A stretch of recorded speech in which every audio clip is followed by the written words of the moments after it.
Rosie, perhaps you would like to introduce our speaker. Oh, and do stay muted, please, if you're not speaking. Well, thank you very much, Jane, and welcome everybody. It's great to see so many people from across the world. So tonight we are really delighted to be kicking off our autumn and winter season with a talk about energy, very, very high on everybody's list. And we are delighted to have Phil Steele from Octopus. Phil is the future technologies evangelist at Octopus, because this man is steeped in energy technology and how to use it to make energy smarter, greener, more affordable, and working better for the grid. Now, prior to joining Octopus, he launched and ran his own intelligent smart home platform, NQ, which is now part of Octopus. And he got invited to join Octopus, and he's been doing some amazing work, making some of the things that we've been hearing about come real. And slowly but surely, we're all getting there. So if you've ever wondered, what is this smart meter doing for me? It doesn't seem to do much, and tap the dial to see if it'll do any better. Then this is the guy who's going to help us think about what else we can be doing with smart technology. So I'd like to hand over to Phil, and he's going to speak for about 20-25 minutes. He's going to try and incorporate questions, so please put them in the chat so that we don't interrupt him. If he sees ones that make sense, he'll capture them, but otherwise we'll take questions and we'll have a quite long Q&A session for you all. So put your questions in the chat and we'll work from there.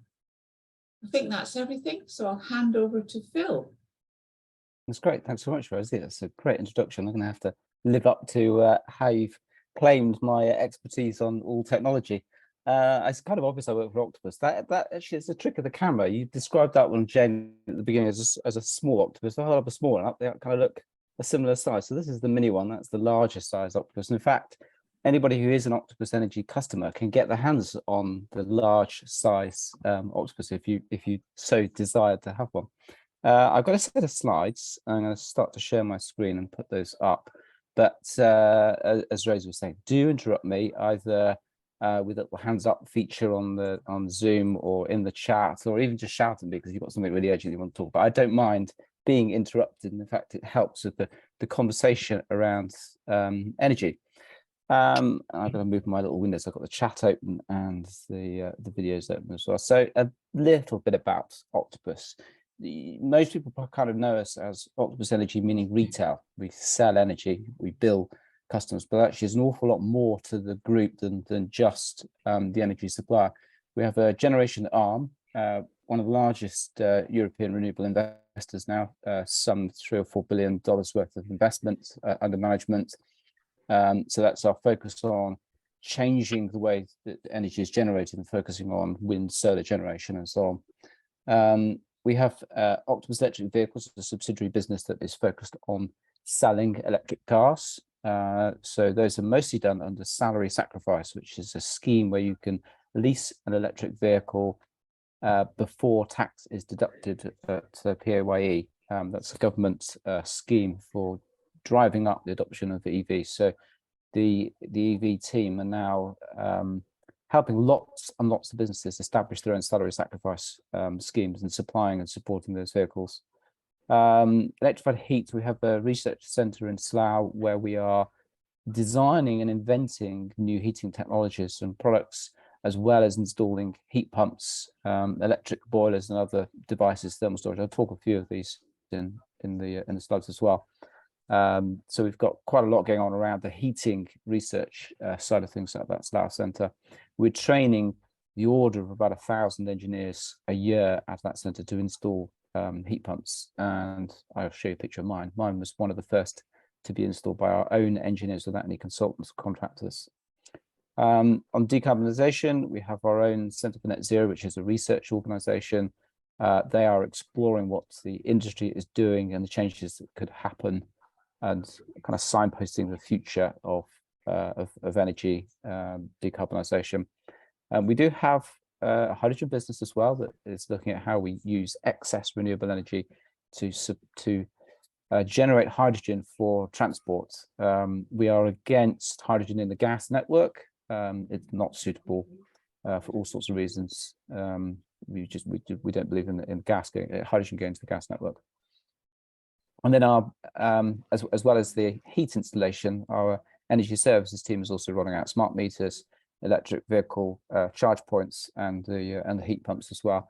But kind of coming back to the retail side of things, what I'm going to focus on is our smart tariffs and the technology, which pulls all of this together. Oops, I'm on the wrong window. There we go. So as a group, we've been around only since 2016.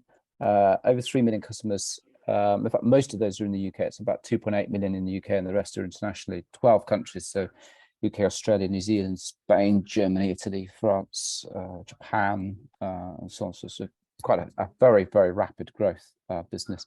More than 2,500 employees. Underneath what you see as the retail platform, Octopus Energy, is a IT system that we have developed from scratch called Kraken. That platform we now license to other energy suppliers, so Good Energy, E.ON, npower, M&S, Effect Energy, Co-op Energy. There's a whole set of other energy suppliers that are using the IT platform that we've developed from the scratch over the past 5 years. So on that platform is 25 million customers, of which 3.5 million are our own Octopus Energy brand customers.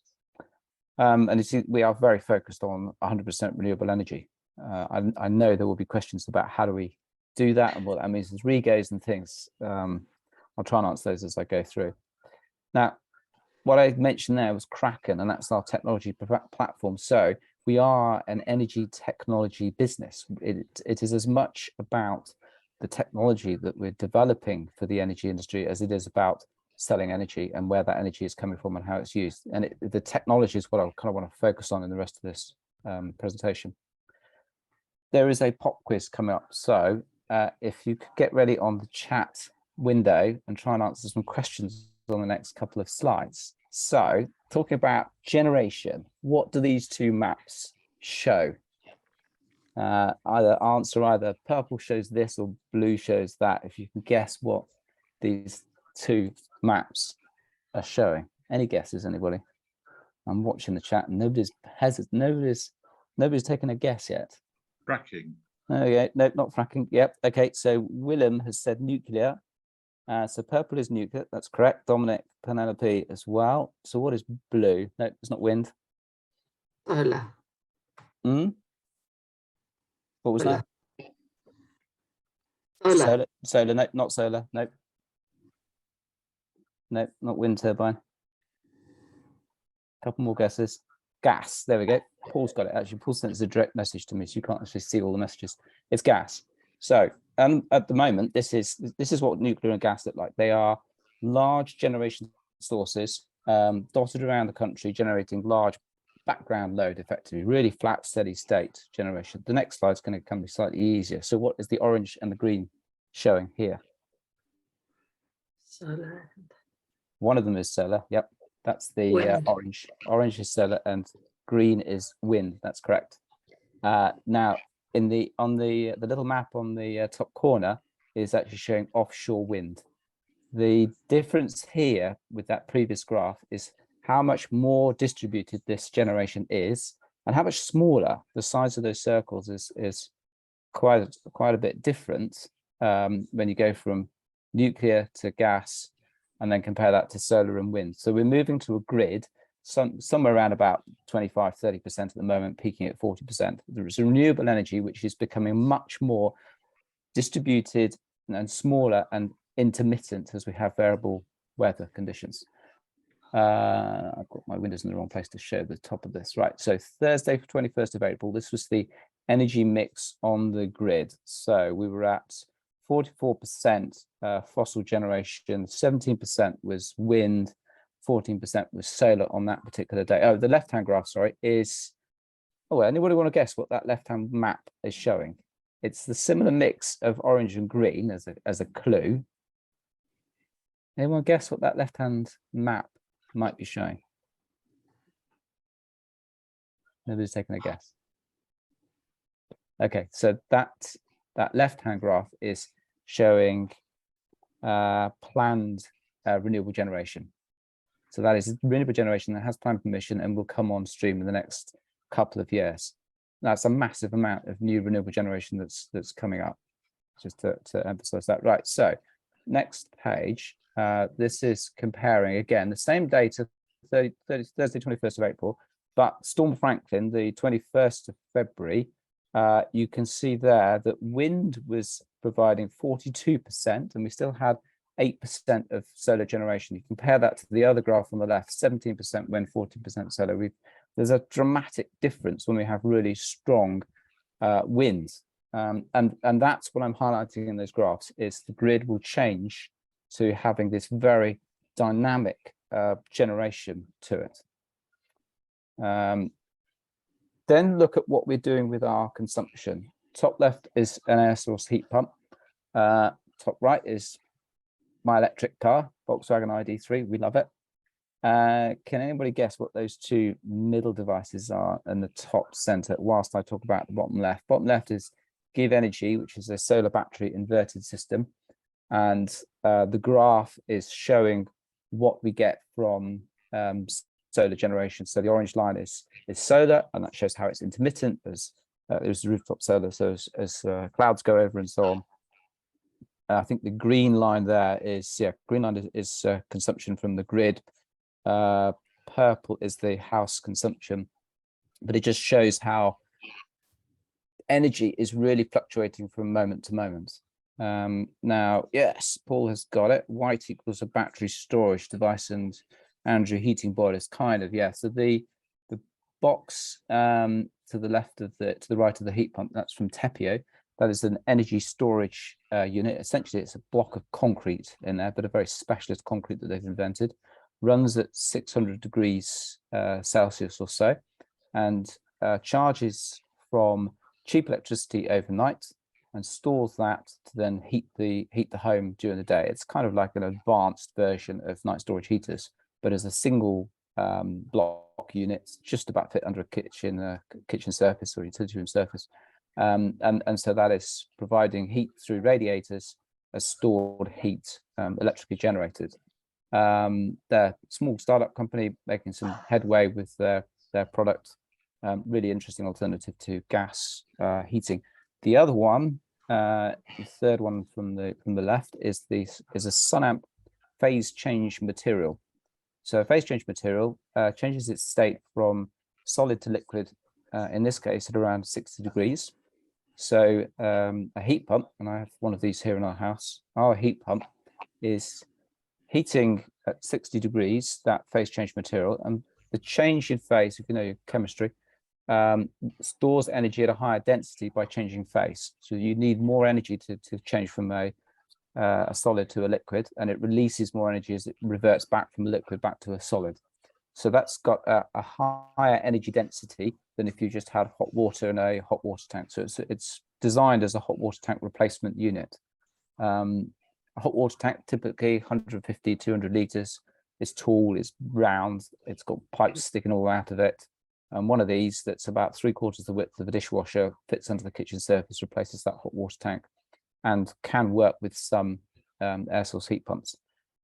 What I'm saying on this slide, though, is you can see here how we are electrifying the home. So air source heat pumps, electric storage, solar battery systems, phase change material, electric cars. The forecasts are that by 2050 as a country, when we've all gone electrified, we'll be using twice as much electricity because of this trend toward electrified heat, hot water, and electric cars. So when you put the two trends that I've spoken about together, we've got really intermittent distributed generation coming on stream, all that renewable generation, and we've doubling our demand for electricity, and the grid isn't designed for that. So we've got this big mismatch going on over the next 10, 20 years of how that generation works and how it gets to all of our electrified homes and appliances and things. So that's where the smart meter fits in, and things that we're doing with tariffs. I grabbed this screenshot this afternoon on my way home on the train. So I got the latest data from the Smart DCC. The Smart DCC is the government's network for managing smart meters. So they have complete insight to all the smart meters that are installed and so on. So these are really accurate figures. It's so close to 22 million smart meters now being connected. There's a mixture of what's called SMETS 2s and SMETS 1s. So SMETS 1 meters were the first generation that a lot of energy suppliers were putting in before the DCC existed. And those have been gradually enrolled into the DCC network to act like SMETS 2 meters. You can see in the center there, there's something like 14 to 15,000 smart meters being connected every day at the moment across all the energy supply. So we have our own army of smart meter installers that are putting in those meters all across the country. A somewhat misleading statistic: 55 million connected devices in the home. It kind of sounds high, but it's kind of misleading in the sense actually you might think you've got a smart meter, but you've got what's called the comms hub, which sits on top of the smart meter electricity meter, the gas meter, and then if you have an in-home display, an IHD, then you've got that as well. So that's up to four devices you might have in one home. So although 55 million sounds really high as connected devices, it's kind of cheating the figures slightly because it's the comms hub, the 2 meters, and the in-home display. But it's still impressive that the smart DCC network is built at this kind of scale and at this kind of growth supporting meters. I'd also take with a pinch of salt the claim of 99.3% network coverage. We have plenty of examples of customers that suffer from lack of connectivity for meters. The meters connect either via the O2 network in the south and the centre of the country, or the Arqiva network in the north, and there are still coverage issues, which is really a challenge because customers want to get onto our smart tariffs, and if we can't get the meter online and connected, we can't get onto those smart meters, onto those smart tariffs. So we have to cope with that, and there is a mechanism to alert the smart DCC and the network carriers that there is a lack of coverage in certain areas, and they have an obligation to try and address that. So that comes on to smart tariffs, and that's how we marry this all together. There's a set of tariffs we've introduced over the past few years, 2 to 3 years. Agile, outgoing Octopus, our fan club tariff, the Go tariff and the Go Faster tariff, the Tesla Energy Plan, Power Loop, and our intelligent Octopus tariff. So I'm going to talk through a few of these and how they kind of work and the experience that we've had with each of these. And bear in mind, we're kind of probably at the beginning of this change, this kind of revolution in the energy industry. So the Agile tariff, we launched it back in earlier than 2020, probably 2019. I think the Agile tariff's been around for. The Agile tariff is kind of it's an experimental tariff that we launched as a way of engaging you customers in how the wholesale market works, and the wholesale market reflects that varying nature of how much renewable generation is on the grid, ignoring the current gas crisis. I'm just wondering actually if anybody is on Agile or Go Faster or Tesla or Power Loop or Intelligent Octopus. Maybe you want to post which tariff you're on, but great to see who's got which of our tariffs at the moment. So the Agile tariff tracks the wholesale market.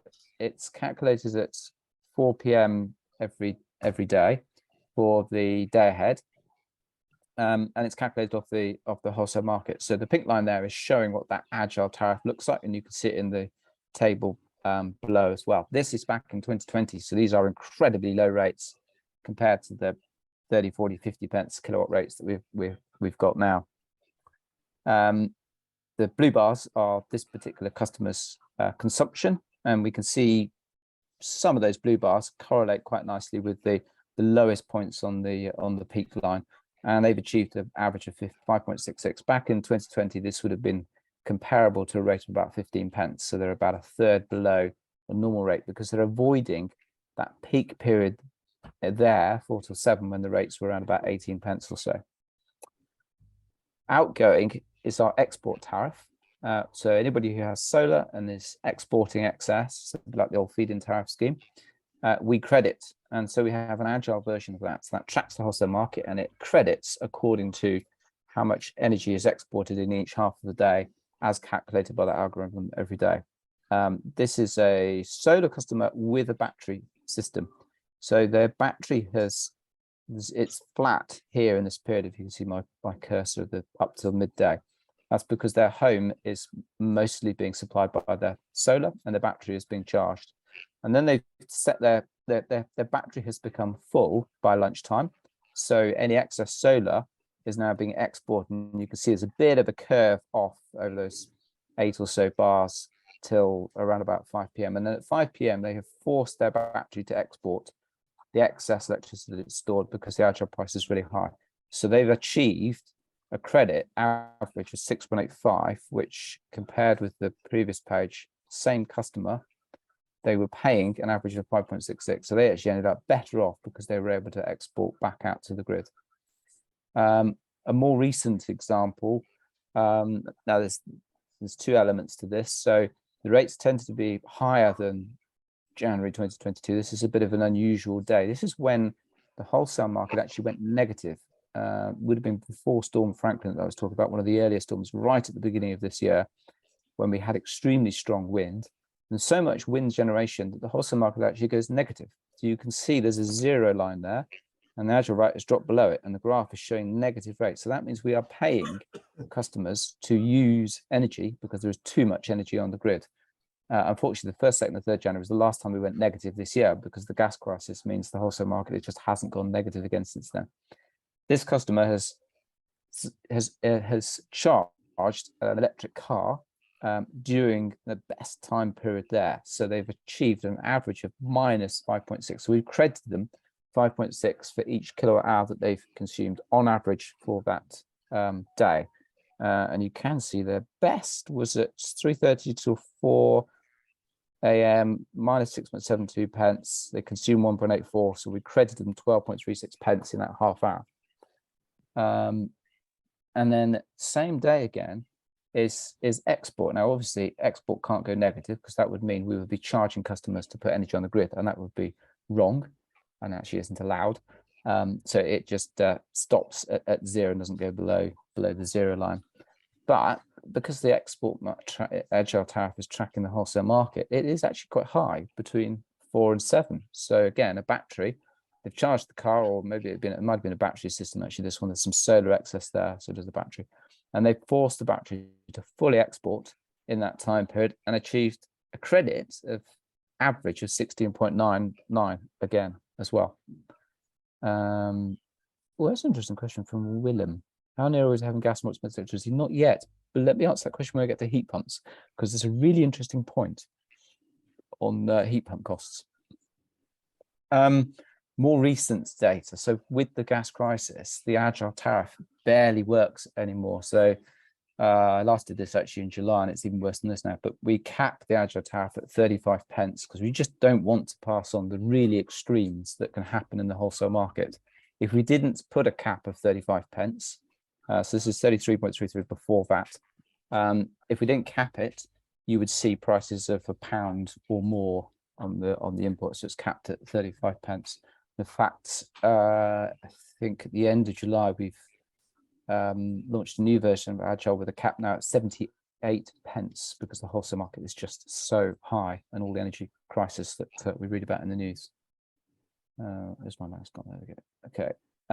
But whilst with that gas crisis actually means that the export version of Agile is incredibly good as well. So somebody who has got solar, particularly if you've got a battery system, then you're taking some real advantages on the export. So a credit average of 19 pence, 90.72 pence credit on the export, which is amazing.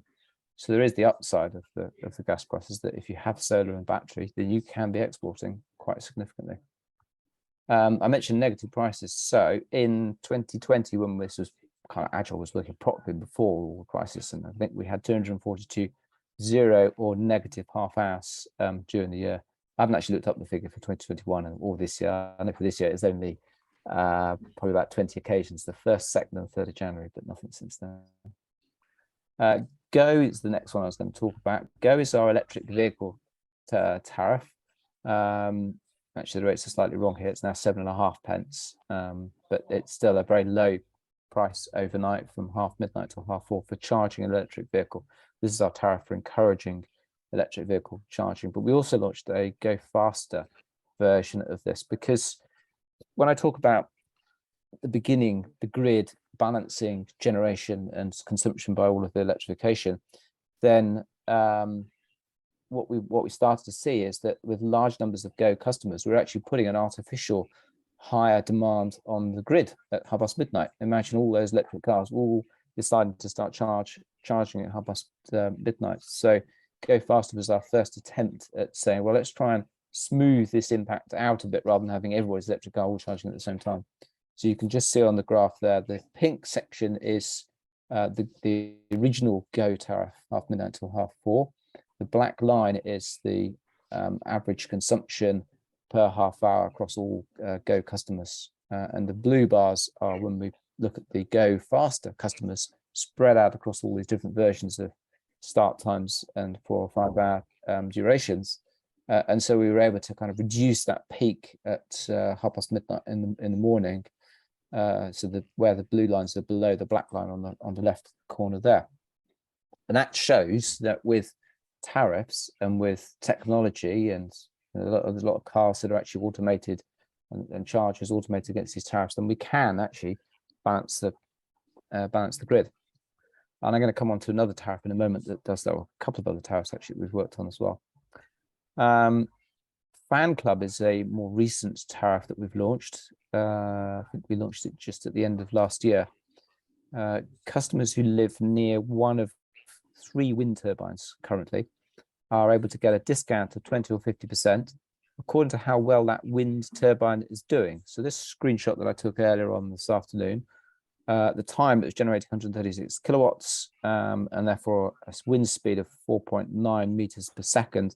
So it was just in the green band, which is the 20% discount.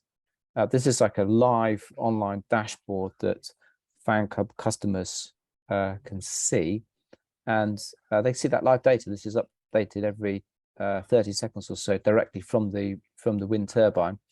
We've launched an if this then that integration as well, so you can kind of program things.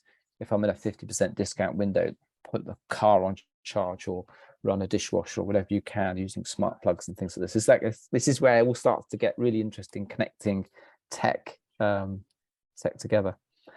So I mean, there's going to be loads more that we're going to do around Fan Club because it is really engaging customers in those postcode areas. It's local postcodes, and we'll see a lot more of these kind of Fan Club services coming up, I think.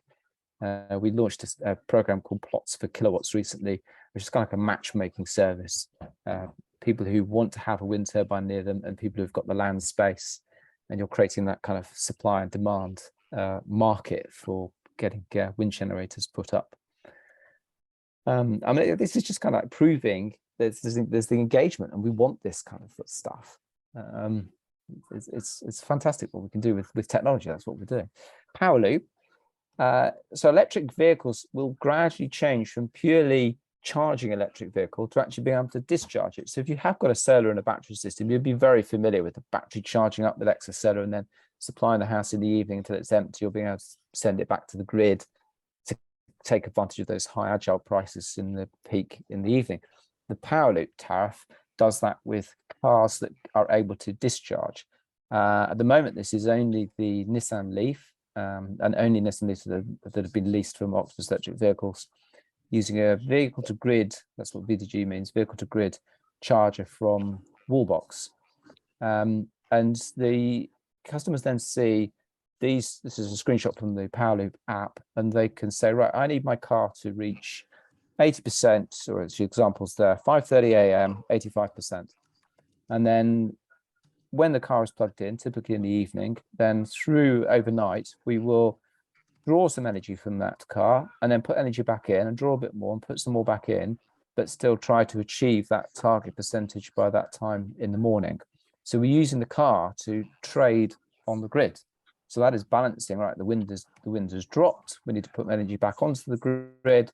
The wind is up. Let's draw it. So it's kind of using what I was showing on the agile graph, but more dynamically and more kind of automating that level of control with vehicle to grid chargers. I'm just looking at the questions here. Michael's questions: with the difference charging prices do demand. Can ice cream parlor or bar restaurant do the same? Not yet. We haven't got a business equivalent of these time of use types of tariffs, but it's a good question because this does come up. Businesses are interested in doing this kind of thing as well. Tesla is another optimization plan. This is specifically with the Tesla Powerwall, and there's a set of criteria on the capacity of solar installed, the size of the batteries, and so on. And Tesla take control of the battery and optimize it against the wholesale market. As a Tesla customer, you get a flat rate import tariff and a flat rate export tariff. So one of the drawbacks of the Agile tariff, or even to some extent of the Go tariff, is you've got to look at those rates. The Agile rates are published every day; they're different every day. Well, the Go rate, you've got to remember, oh yeah, I better put the dishwasher on, dryer on, washing machine, whatever. Aim for that. So I mean, our house, we're on Go faster at 9:30 in the evening, so we tend to turn stuff on at 9:30 in the evening that we need to, washing machine and dishwasher and stuff. Shouldn't really use washing machines and dryers overnight. So 9:30 is a good start time for us. But the Tesla plan automates the control of the Powerwall against the wholesale market. But actually, as a customer, I get a flat rate import and a flat rate export. So it doesn't matter to me what the time of use is because the tariff isn't variable. Brian's question: how big a battery to make a real difference drawing back at night? Depends on the size of the house. A typical Tesla battery is 10 kilowatt hours.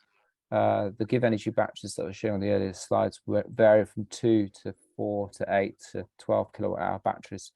A typical house, you might have 6 kilowatt peak of solar. You might generate 6,000 kilowatt hours of solar.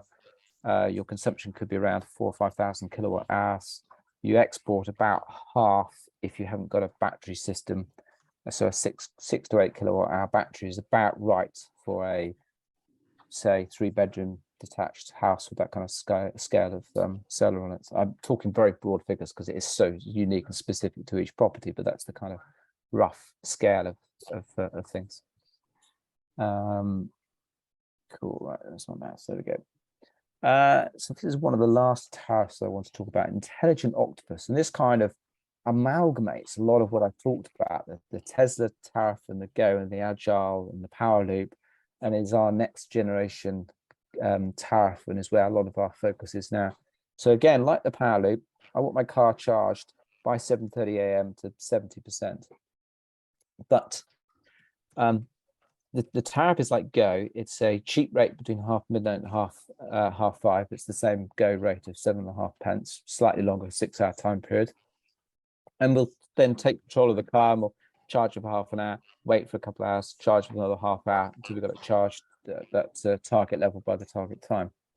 But because Intelligent Octopus is also watching what the wholesale market is doing, we may spot other times outside of that equivalent Go period of half 11 in the evening to half 5.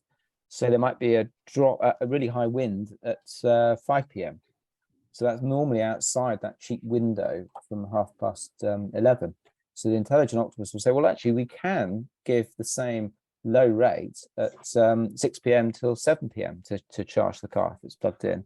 And then your car charging and your whole house will get that lower rate for that extra half hour or hour in what would normally be a more expensive time period. So it's starting to become kind of a more dynamic version of Go, a bit like Agile, but balancing the technology with in the way that Tesla does.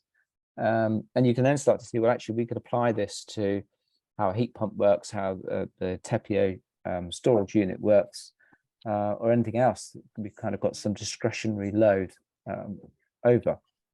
It requires talking to the tech. This is about APIs and connections and things.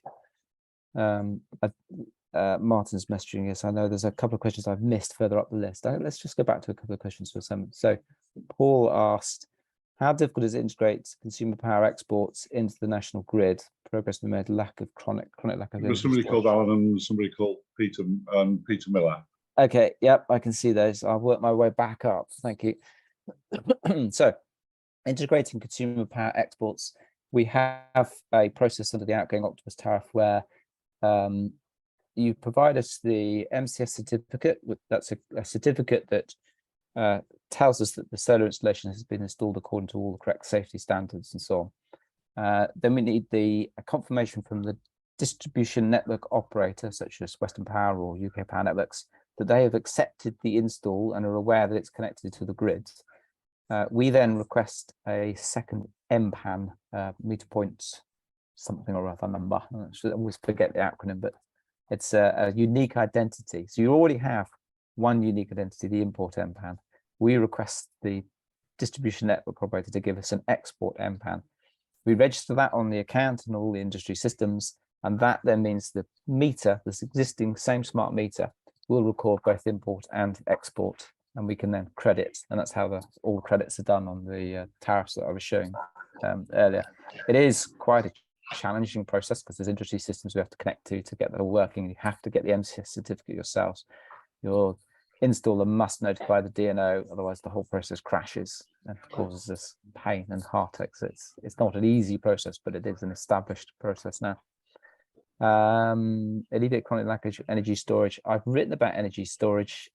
If you go to my own website, philiprsteele.co.uk, there's an article I've written about fully charged and storage technologies. We tend to think too much of storage as just electricity, but actually the TEPIO device is heat storage, sun lamp is the phase change storage material. A hot water tank is storage as well. Those are all domestic types of storage, but they've all got different advantages and disadvantages of how you use those storage types to take excess energy off the grid. There should still be more grid scale storage. So that is a really big issue that you're right, that there's an issue there with more grid side storage. There are manufacturers that are creating things. There's an inventor I know that has created what's called a vanadium reflow battery, really interesting technology. He's exploring how that can be connected at large scale with warehouses, factories and things that he's working on. Martin, I think we have a question to prove it. A question mark. Okay, yeah. B Corp. We are a B Corp. Yes. To Peter Miller's question in Canada, we are a certified B Corp. Corporate social responsibility policy has. I think we have got a corporate social, but it's built into the whole culture of how the company works and everything we're doing. It's all about really good customer service.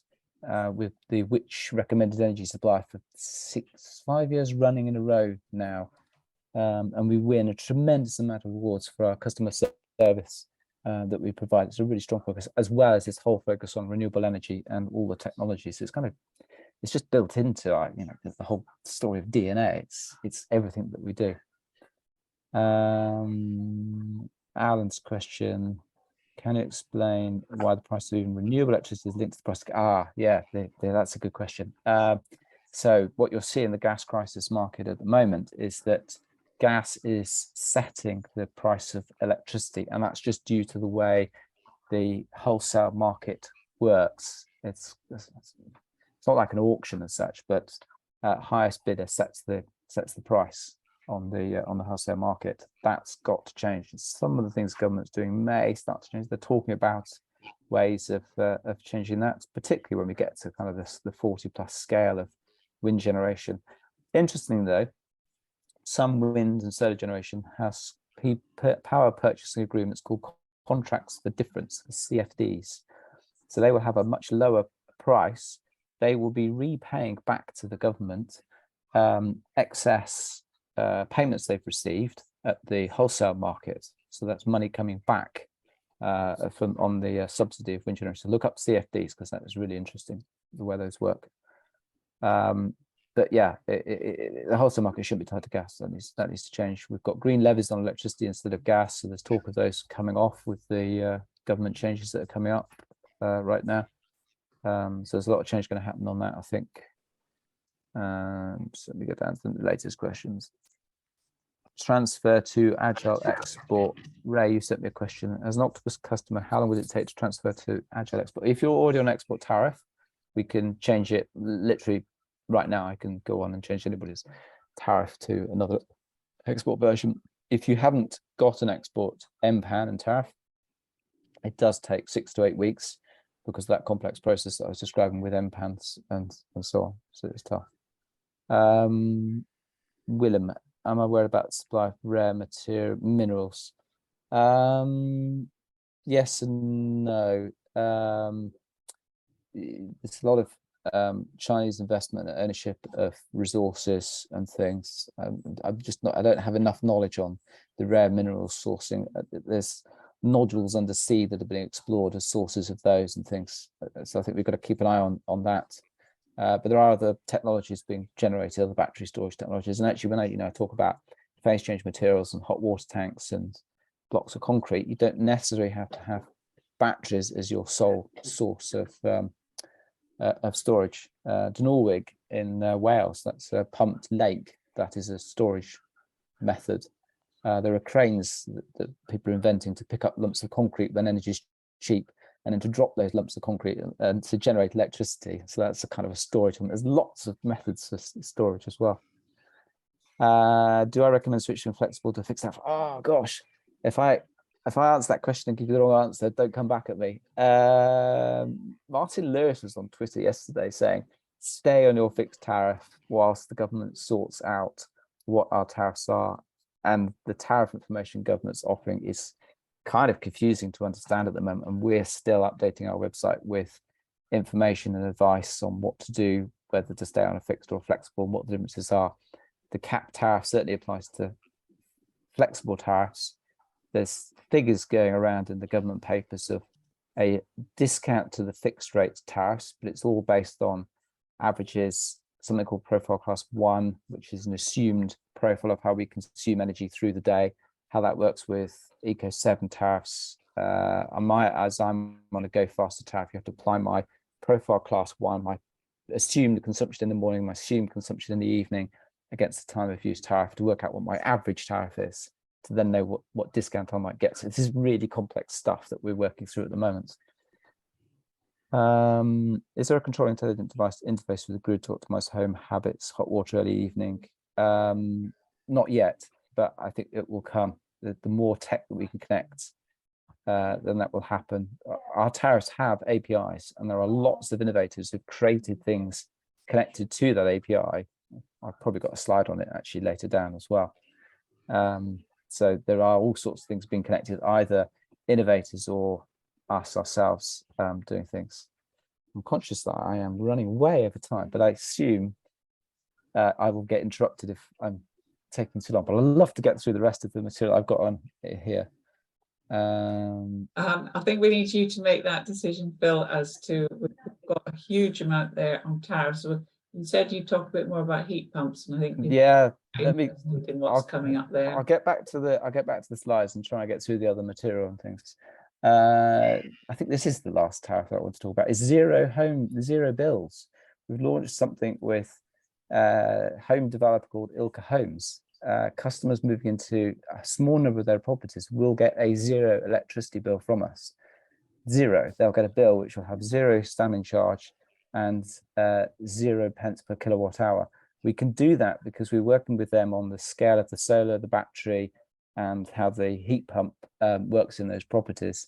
And again, it's using the wholesale market, import and export, and the trading. You can see with the earlier graphs where I showed somebody making more money on export than they were on import with Agile. It's kind of taking that, bundling it all together and saying, actually, we can get these homes, which have to be quite well insulated homes, and with enough solar and enough storage on them, actually to zero energy bill.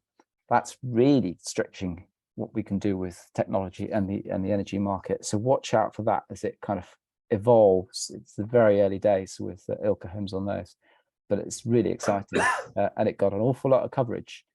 This is just some of the coverage earlier this year when we announced we were going to have homes without electricity bills. A few other things. There is a lot more in this deck, but I'll try and get through it. We've invested in a company called Lynx, importing renewable generation from Morocco, massive 3.6 gigawatts over 20 hours of the day, 7 gigawatts solar, 3.5 gigawatts of wind generation, a huge extension lead up around Portugal, Spain, France, connecting up to Cornwall to deliver really large amount of renewable energy. Ask me questions about that one, but it's going to be really exciting when that goes live. There is a battery element to this one, actually.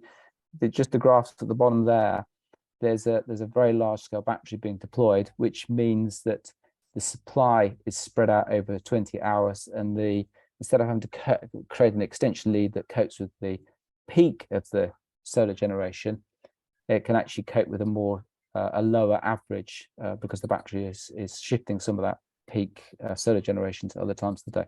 So that is going to be really exciting as it comes up.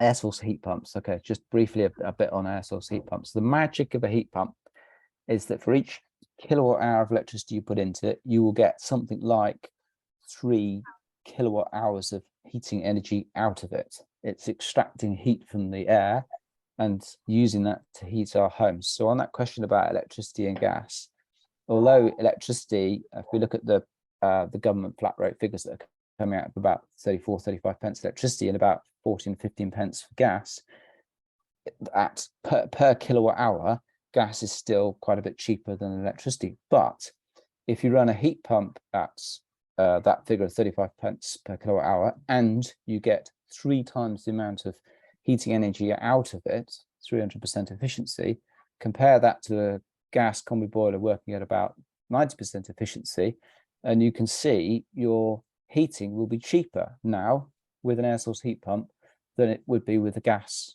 combi boiler. Because you've got to pay for the heat pump. You've got to pay for the heat pump. So the government has a £5,000 grant in place now. We, through the scale of what we're doing in Slough, training 1,000 installers, purchasing kit at volume from the manufacturers, inventing some of the technology ourselves, and streamlining the entire installation process. We're trying to get that cost down. In some cases, we've got it down to about 7,300. So when you deduct the 5,000 grant, that's about £2,300, which isn't far off the cost of a replacement gas boiler. That's including installation and including 1 or 2 radiator changes as well. Some of the quotes are more like 12,000 or so. When you allow for the 5,000 grant, you're at about £7,000 installation costs. So it is expensive, but those costs are really going to start to come down. That grant will really help. So there's going to be really big growth in air source heat pumps, particularly now that the energy prices are doing what they're doing. Dangerous in radon gas areas? I'm not sure. I haven't heard of any issues with radon gas areas. Interesting. I'm not sure. Cool. That's what I wanted to say on heat pumps. The figure there actually says 4 times more efficient. It's got to be careful what claim we actually use for the efficiency. Our heat pump runs between about 3.5 and I have seen it go over 500% efficiency at times as well. And it will work down to low temperatures like -5 without any issue. The efficiency does drop. In January, we were down at about 2.5 on our efficiency when the outside temperature was about -2, -3 degrees, but it still kept the house warm and supplied hot water to us as well. These are some of the other initiatives that we've done. So May 2020, government wanted to cut off energy, so we ran a switch on program instead of curtailing wind energy. Oh, hello dog. Good. Instead of curtailing wind energy because there was too much wind generation, we said to customers, hey, consume more electricity. And so that's what we did. And the results here show the kind of magnitude of those 2 events. They happen to both be the May bank holidays in 2020. So we were able to incentivize customers by simply saying, we're going to credit you for consuming as much energy as you can, rather than the grid wanting to turn off that excess renewable generation during those time periods on those 2 May bank holidays. And again, it's kind of saying, if you can react to what energy is doing, we can kind of make the grid balance better, rather than a more centralized command and control. We've got to turn up more gas, or we've got to turn up more coal or whatever, because the peak is high because we all charge our cars and we can't change our behavior. I was looking at the statistics today. Actually, there's a bit of coal on the grid today as well. We were talking earlier about all the tech and how the tech works. So we have got a program called Works with Octopus. And I'm not going to go through all these, but you'll see some of the names I mentioned. So Tepio, give energy on their charge points, electric cars, and so on. There's a lot of different tech that can be connected to all of these tariffs and how the grid works and so on. This is on our Works With page. So you get Octopus Energy /works-with-Octopus, and there's links to all of the different manufacturers here and so on. So there's lots going on with all of these manufacturers. Disaggregation is another bit of tech that we're experimenting with. Disaggregation is breaking down what am I actually consuming. So this is our house some time ago. Don't recall which day.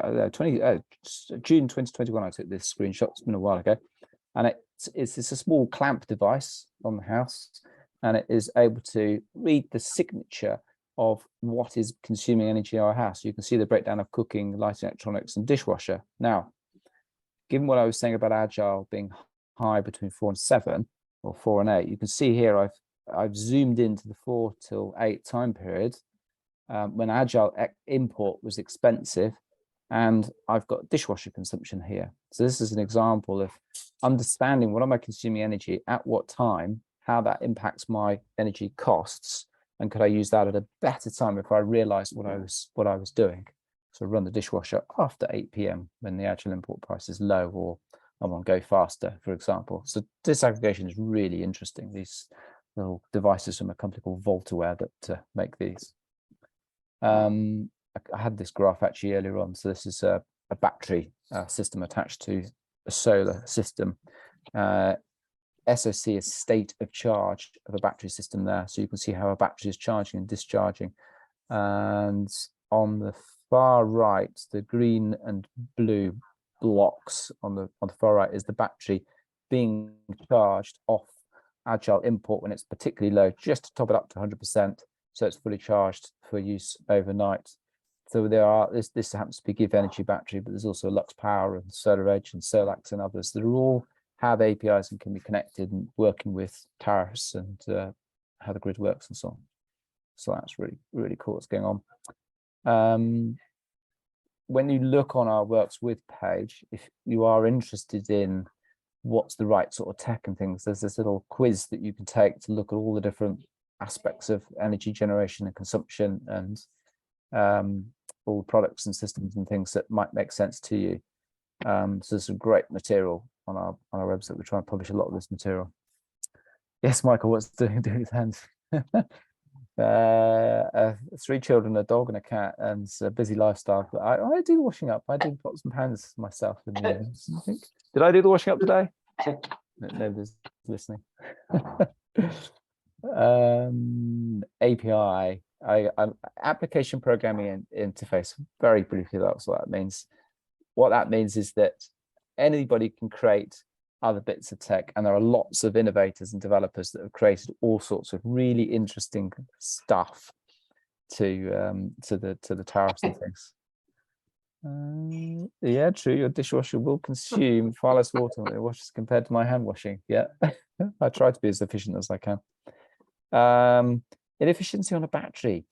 Give Energy do have a claim, but I don't want to misquote their figures. It's in the tens of thousands. Interesting, a side note on power loop with vehicle to grid, there has been some evidence that charging the car and then discharging the car may be better for that battery than its normal driving conditions. So if you're driving, you're accelerating, you're braking, accelerating, and that means the battery is going up and down, and it's kind of very variable load discharging a car battery, whereas when we are discharging it as vehicle to grid, it's a nice steady discharge at a rate of 3 or 4 kilowatts. And actually some of the evidence seems to show that that is better for the battery and the vehicle to grid than driving the car. The opposite of what we might have expected. But there's still a lot of research going on to batteries. I see we're into a conversation about doing the washing up now. Good. We ran a hackathon and lots of people created all sorts of really interesting stuff. I'm not going to go into that. If this then that I mentioned briefly is a rules engine that we're connected to. So there was a fun one here, move money to a Monzo pot. I could play music when Agile rates are particularly low or whatever. and so on. There's loads of interesting stuff on that.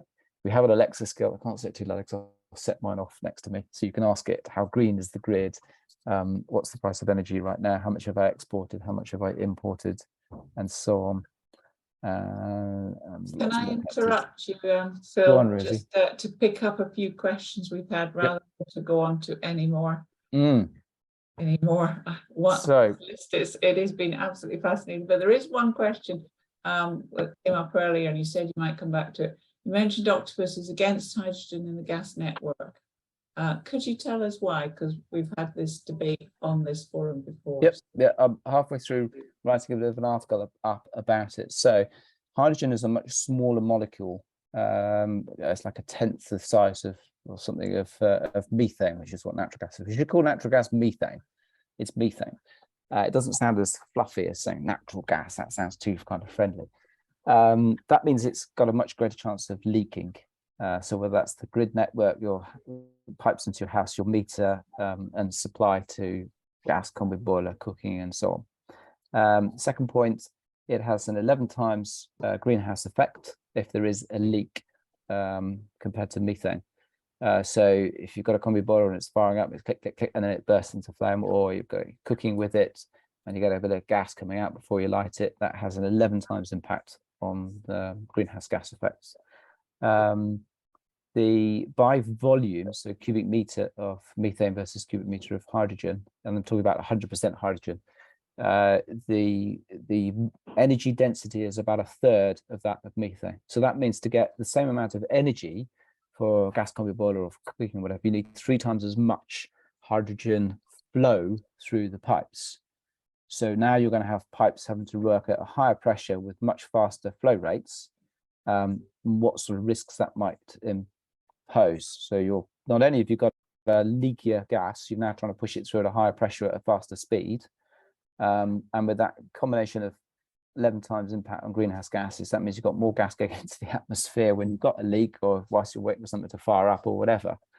It also has a faster flame speed. The flame speed is that how does it take for an ignition to get from here to here if you've got a cloud of gas? So methane's like a couple of meters per second or something, and hydrogen has like a 10 meters per second, so much faster. So if you get an ignition, it will be a much faster flash bang than you'd have from methane. So there's kind of quite a few reasons why, if we consider hydrogen going into the gas network, the consideration at the moment is blending it in at a few percent. Well, that's not going to do much difference, and it's just adding a bit of hydrogen to a bit of methane. But if you're doing that, then surely the reason would be to eventually get to 100% hydrogen supply, replacing methane completely, because you're never going to keep having a mix of hydrogen and methane.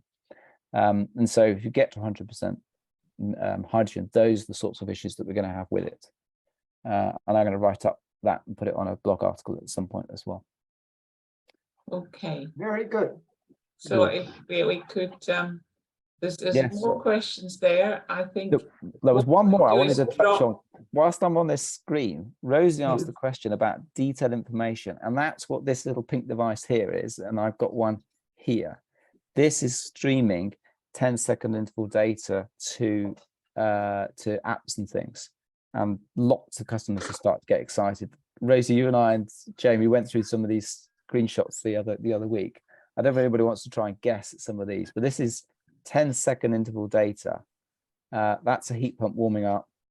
The top right is me putting the toaster on and the kettle on, and the middle one, we probably have run out of time, so you can't guess what that is, but I will reveal what that is. That is doing the ironing. So an iron is on for 20 to 30 seconds, so 2 dots, each 10 seconds apart, and then it's off whilst you're doing it. I do my ironing. Do I do my ironing? No, she's not going to answer. And then the iron kicks in again and it runs for another 10 to 20 seconds, and then it's off whilst you're doing the ironing for a minute or so. And that's when it starts to get really powerful looking at the data. I'll stop because there is so much more that I could talk about, whether it's new build, research laboratories. There's an awful lot more that, in fact, I was very close to the last slide.